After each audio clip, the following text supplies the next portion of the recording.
In today's video, I'm going to teach you how to get your Zapier Webhook URL. Whether you're automating workflows or integrating different apps, understanding how to find and use your Zapier Webhook URL is essential.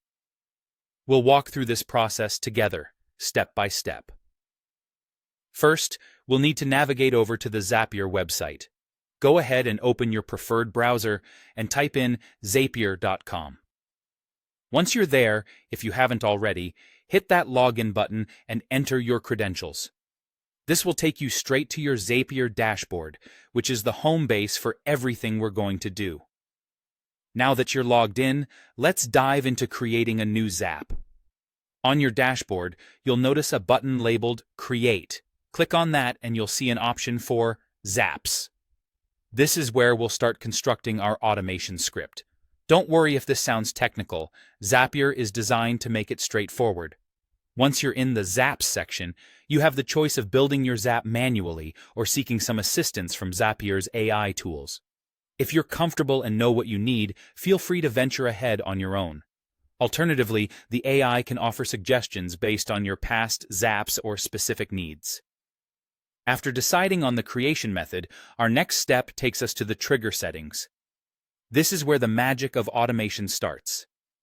In the trigger stage, you'll need to conduct a quick search by typing Webhooks by Zapier. Select it from the drop-down list. This is what we'll be using to receive data. Now, you'll be presented with different events you can configure for your webhook. For today's tutorial, we'll focus on the catch hook event. This event listens for incoming post, put, or GET requests and helps parse the body of that incoming data. However, if your needs are more specialized and you require the raw request data and headers, you might want to opt for the Catch Raw Hook event instead. Once you've made your selection, proceed by clicking on the Continue button.